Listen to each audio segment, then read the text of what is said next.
Lights rang out in a barroom night. Here's a Patty Valentine from the upper hall.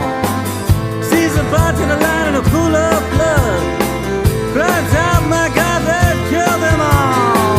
Here comes the story of the hurricane. The man the authorities came to blame for something that he never done. Put in a prison cell for one time he could have been the champion of the world.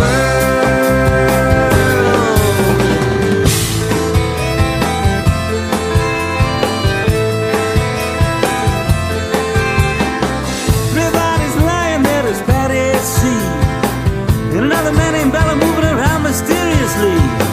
I didn't do it, he says, and he holds up his hands. I was only robbing the register, I hope you understand. I saw him leaving, he says, and he stops. One of us had better call up the cops. And so Patty calls the cops, and they arrive on the scene with their red lights flashing in a hot New Jersey night.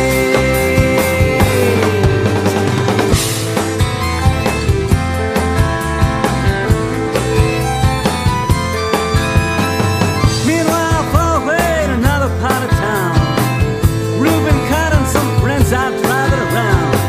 The number one contender for the middleweight crown had no idea what kind of shit was about to go down. When the cops pulled him over to the side of the road, just like the time before and time before that. In Patterson, that's just the way things go.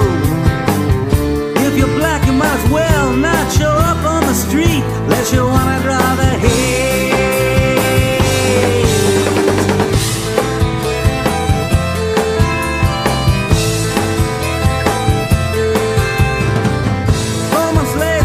Ghettos and flames.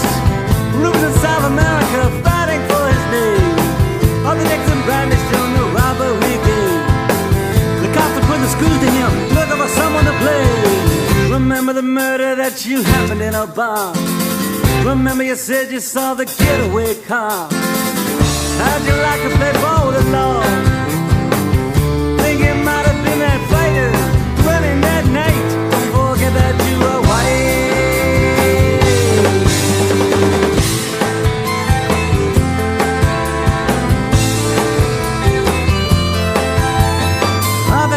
Bradley said, I'm really not sure.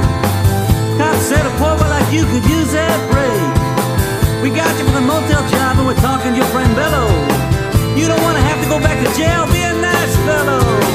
You'll be doing society a favor. That son of a bitch is brave and getting braver. We want to put his ass in the stir. We want to pin this triple murder on him. He ain't no gentleman.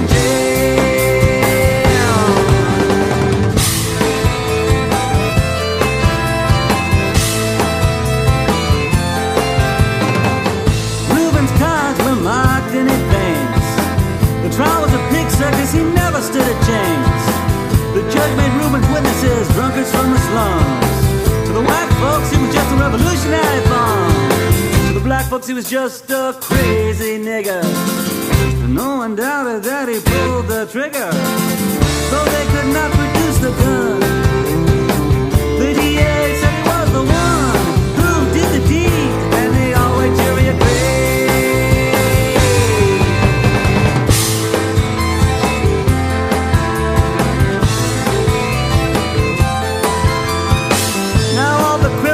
And their coats and their ties are free to drink martinis and watch the sunrise, while Reuben sits like Buddha in a 10-foot cell, an innocent man in a living hell. Yes, that's the story of the hurricane, but it won't be over till they clear his name. Give him back the time he's done.